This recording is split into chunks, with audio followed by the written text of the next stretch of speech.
Hello viewers, let's talk about ratio and proportion. We have the format here. A is to B equals to C is to D. So A and D here are called the extremes while B and C are the means. So to get the ratio and proportion, we will be getting the product of the extremes equal to the product of the means. So that will become A times D equal to B times C. Now let's have an example. We have here 4 is to 10 equals to x is to 5. So let's identify the extremes. These are 4 and 5. So what we're going to do is to multiply. So 4 times 5 equals to, then the means, we have 10 and x. So we are to find the value of x. So let's write 10x. So next, 4 times 5, that gives us 20, equals to 10x.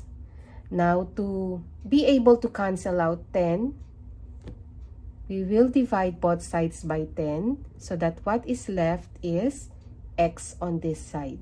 Okay, so we can cancel it now, then divide 20 by 10. So that will be equal to 2, equal to x. So the value of x is 2. Let's have more examples on ratio and proportion.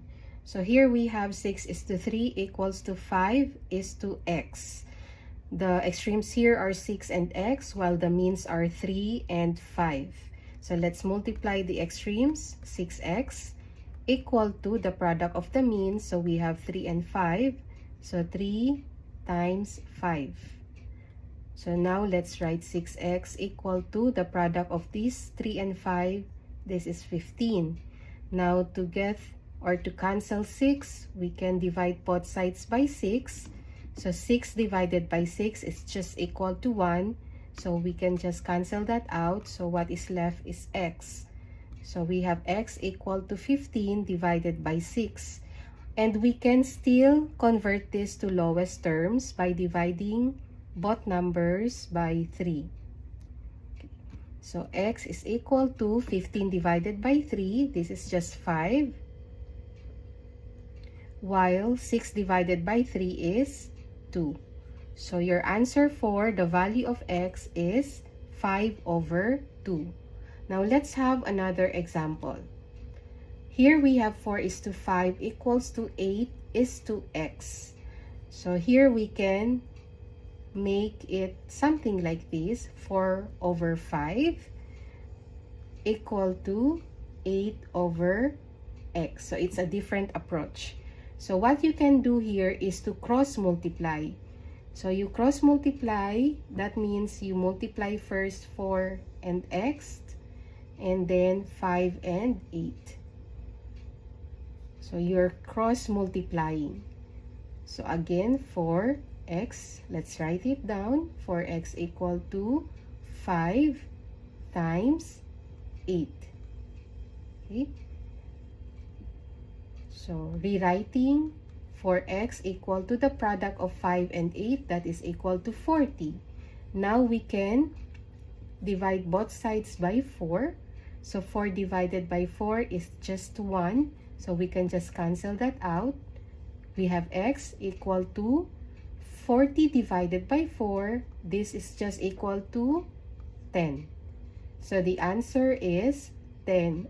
10 is the value of the x here. Let us solve this word problem. Joy can type 200 words in 5 minutes. With the same speed, how many words can she type in 10 minutes? So the given are the following. We have 200 words in 5 minutes and 10 minutes. So what is being asked here is to determine how many words can Joy type in 10 minutes. So let's write these numbers. 200 words in 5 minutes equal to the x or the number of words in 10 minutes. So we have 200 is to 5 equals to x is to 10. So we'll be finding out the value of x or the number of words. So using the other approach that we have used in the previous example, we will write this way. 200 over 5 equal to x over 10. Next step is to cross multiply. So 200 times 10. So we will write it 200 times 10. 200 times 10 equal to 5 times x. So 5x. Next, we will multiply 210. This gives us 2,000 equal to 5x. Next step, we divide both sides by 5. Okay. We'll continue this up here. So 2,000 divided by 5, this gives us 400. And then 5 divided by 5, that is just equal to 1. So we will have x here. So our answer is 400.